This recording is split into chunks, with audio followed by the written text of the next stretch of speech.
Bien le bonjour tout le monde, j'espère que vous allez bien. N'avez-vous jamais douté sur l'utilisation des mots contemporains et modernes? Personnellement, ça m'est arrivé plus d'une fois. C'est pourquoi cet épisode sera dédié à dire plus en détail quelles nuances prévalent entre ce qui est moderne et ce qui est contemporain.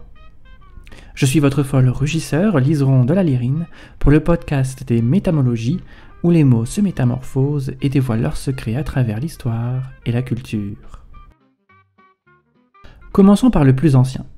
Emprunté semble-t-il au bas latin modernus, qui signifie récent ou actuel, dérivé lui-même de l'adverbe modo, qu'on pourrait traduire par seulement, naguère, peu après, le terme serait attesté au XIVe siècle sous l'orthographe première moders, reprenant également le sens de odernius, c'est-à-dire d'aujourd'hui ou d'à présent. Bien que moders désignait alors au XIVe siècle les hommes des époques récentes par rapport aux anciens. C'est, ceci dit, au beau milieu du XVe siècle que nous verrons apparaître le terme actuel moderne comme adjectif désignant ce qui est du temps présent actuel, puis plus tard ce qui appartient à l'époque actuelle par opposition à son état ancien, en parlant d'une langue notamment. D'où les expressions au XVIIe siècle telles que les poètes modernes ou encore l'architecture moderne. C'est aussi à cette période que moderne décrira de même ce qui qualifie une science ou un art dans l'état auquel l'ont porté les découvertes ou les inventions récentes, et plus généralement d'ailleurs, ce qui est de son temps à la page, en parlant d'un homme par exemple.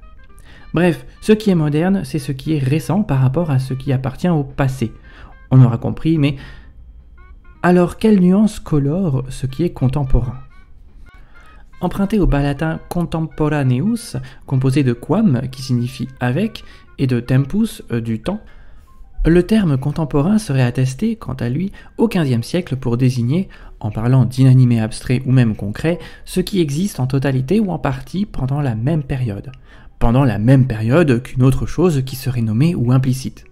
Ici donc, la différence résiderait dans cette acception, car au lieu de définir ce qui est récent par rapport à ce qui est ancien et qui appartient au passé, les choses contemporaines signifieraient ce qui appartient au temps actuel par rapport au moment envisagé dans le contexte. Bien qu'au XVIIIe siècle, une chose fort cocasse sera écrite, puisqu'on pourra en dire, en parlant de l'histoire, d'une période ou d'un ensemble de phénomènes historiques, ce qui se situe après l'époque dite moderne, ici c'est-à-dire après 1789.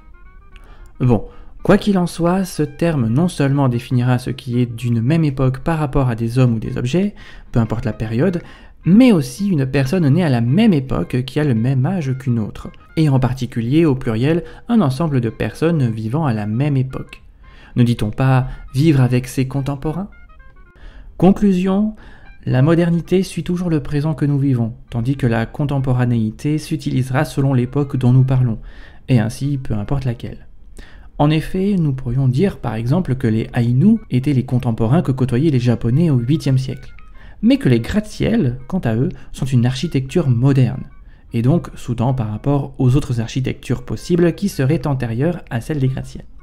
Cependant, attention, car selon le ministère de la Culture française, je cite, « Dans l'histoire de l'art contemporain succède à l'art moderne. Chronologiquement, l'art contemporain englobe alors toutes les œuvres réalisées après 1945, tandis que l'art moderne englobe les œuvres réalisées entre 1900 et 1945. Donc on se rendra compte, finalement, que ces termes seront usités de manière différente selon le domaine.